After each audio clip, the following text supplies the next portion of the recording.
Welcome back to IGN Live at Comic-Con 2016. I'm Damon Hatfield. This is Terry Schwartz. We're joined now by John Bradley. You know him as Samuel Tarly on Game of Thrones. He also appears in the movie Traitors. We're going to talk about both of those things in just a moment, but first, allow me to remind you, you can be part of the show with us here today if you have questions for us or our guests. Just tweet them at IGN with the hashtag SDCC2016, and we'll share them live right before your very eyes. John, I think one of the biggest questions we have about your character, Samuel Tarly, on Game of Thrones, coming out of Season 6 is, what are you going to do with that sword? Well, I hope he gets to do something with it. Yeah. I think at the end of Season 5, in that conversation between Sam and John, we find just how important Valyrian steel can be in the battle for the greater good. So I think that when he took that sword, it was an interesting moment because it was a perfect combination of head and heart working at the same time. He knows what Valyrian steel can do, but the fact that it was his father's sword was such a symbolic moment. It was such a kind of symbolic gesture for him to take it because the subtext of it is, it's mine anyway. Sure. And as soon as Randall dies, it's going to be mine. But the fact is, I'm never going to come back here again. Yeah. So I'm taking it while I can, which I think is a hugely symbolic moment of Sam, for the first time, kind of taking control of his life. Yeah. Yeah, the second Sam gets that sword, we know he's got to use it. He's got to use it at some point. Yeah. But we're going to talk some Game of Thrones in a little bit, but we do want to talk to you about Traitors, which is coming out soon. What are you looking for in roles that are non-Game of Thrones? What are you looking to do in sort of the off-season? Well, when I was first given this script, it was the end of 2013, so it was right at just after we'd finished filming Game of Thrones Season 4. Yeah. So at that time, I was very kind of entrenched in the Game of Thrones way of working, which was, you know, there's so much stuff to shoot. You will be on set for a couple of weeks and you're off for months sometimes. So it's a little bit kind of patchwork. Like you get a lot of time off. And a lot of the stuff that is in the show that you're not involved in, you can feel a bit detached from sometimes. So at that time, I was looking for something that was, you know, completely different in terms of, I wanted to play a character that told the story all the way through a movie. I wanted something that was contemporary, and I wanted something that dealt with contemporary issues, and something that dealt with humanity in the same way that Game of Thrones does, the extremes of humanity, but something that deals with it on a slightly kind of smaller scale. Like in Game of Thrones, there's 100 characters, in this there's kind of 2 or 3 main ones and some other ones kind of floating around them. So it was the perfect project at the perfect time, and I kind of threw myself into it, and yeah, it was everything I kind of wanted from a movie. It's my first what you might call lead or even co-lead in a movie. So I wanted to make sure that I picked the right one, and I think I did with Traitors. And what's fun about your character in this movie too, Vernon is a bit of the villain here, which Sam is very much a good guy, and that's what we're used to seeing. So was that fun for you to get to sort of play the other side of it? It was fun, yeah, and that was what I found so fun about it, was when I read the part and I knew that they were considering me for this part of Vernon. I knew it was going to be quite an interesting film because if you look at these 2 actors, you look at me and you look at Killian, and you see that one of them is, as I've said, 6'2" and muscular and good-looking and kind of brooding. You think, oh, he's going to be the bad guy because he looks so physically imposing. He's going to be the bad guy.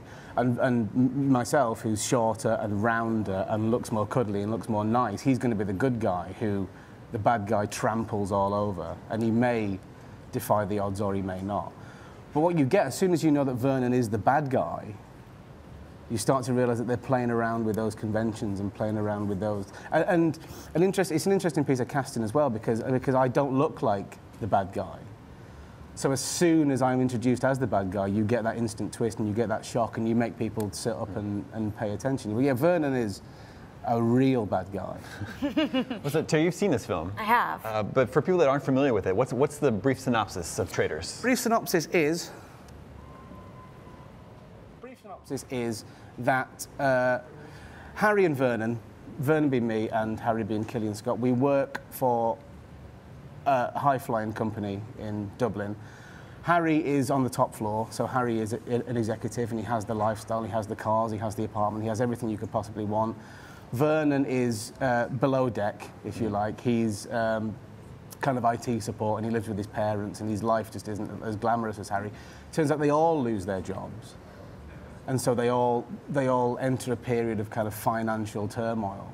And what happens is, early on in the film, it's not really a spoiler, one of the characters commits suicide.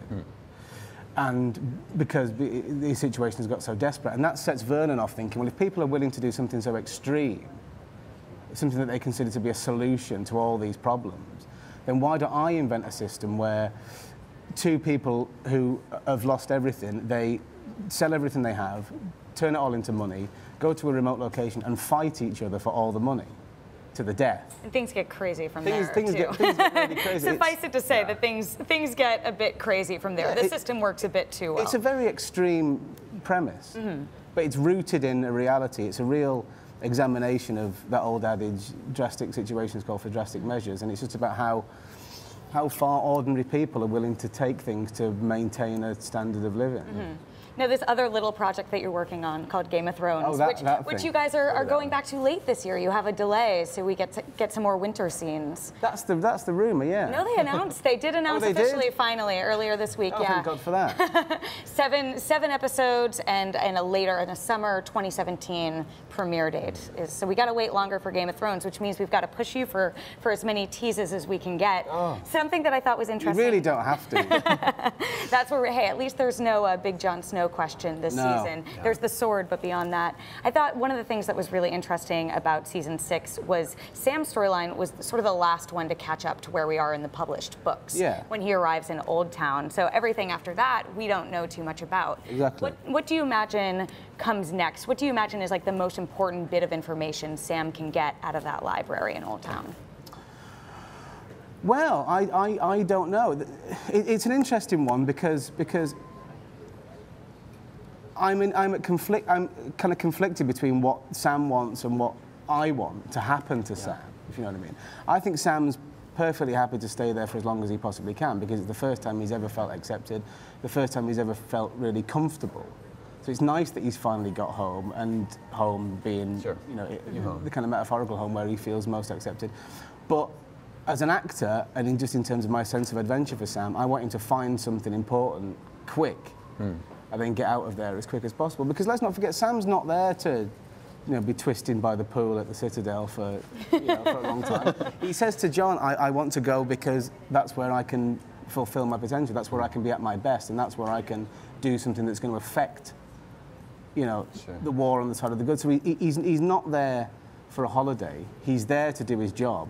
But I think that Sam would want to stay there for as long as he possibly can before he finds it. But I think, a lot of people find the Sam storyline, I've accepted it now, a lot of people find the Sam storyline slightly frustrating enough without it being 4 episodes of him just looking through books. Still there, still reading books. Still reading. Well, the nice thing is they've sped up the pace a bit, especially in season 6. And people are moving, things are happening in rapid succession, and the White Walkers are a big threat. Do you think Sam could be the key to defeating the White Walkers? That's sort of why he was sent down to Oldtown in the first place. Yeah, I think he absolutely could be, and now of course he's in possession of a Valyrian steel sword, which can't hurt.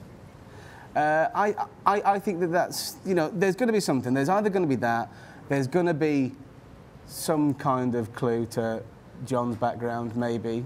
But literally, I mean, the problem with my own speculation at this time is that we haven't seen a single script yet. And of course, we're beyond the book, so we don't have that source material. So if I was to put forward a theory as to what I think happens, or what I'd hope to happen, I'm in big trouble if I get it right. Do you guys have like group texts and stuff where you sort of speculate and like try and figure stuff out, or are you guys past the point of trying to do that? We're kind of, well, that's the thing, we don't really want to.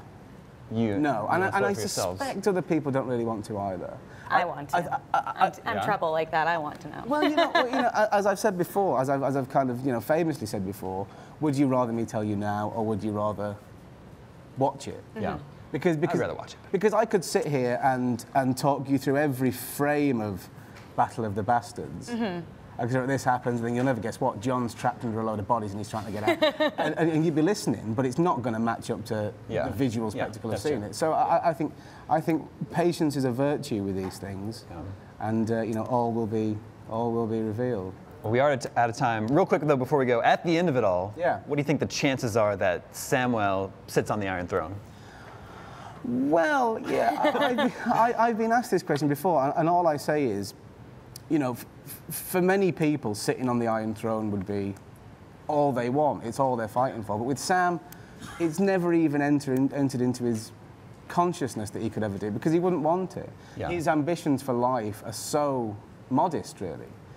He just wants to be happy, and he just wants to be loved, and he just wants to be safe, something that so many people take for granted. He's not got the Iron Throne on his mind at all, because for Sam to be happy and loved and safe, it's just as much a unattainable ambition for him at the start as the Iron Throne is for other people. So the Iron Throne isn't necessarily the end of everybody's quest, but everybody has their own symbolic place of where they get to, and Sam's stops a lot short of that. But if he does, he'd be incredible. He'd be a great ruler, I think. He would stick it to his dad, that's for sure. Yeah, he definitely would. He'd be incredible, but I think that it's not what he wants. Yeah. He's perfectly willing to stay in the background, and I think if he's that pushed to the forefront, I reckon he'd crumble. But tell you what it would be a fantastic examination of how people behave in extreme circumstances, like traders, on cable VOD. Yeah, I want to ask. And iTunes, and there's a DVD coming out. When is Traders on VOD? Is there a date for that? Right now. On right now, okay. Yeah, right now. Watch Traders, and then Game of Thrones comes back next summer. Yeah, next summer, eventually. Patience. John, thank you so much for coming by the show. Thank you so much. Stay tuned, much more to come from IGN Live here at Comic-Con 2016 after this.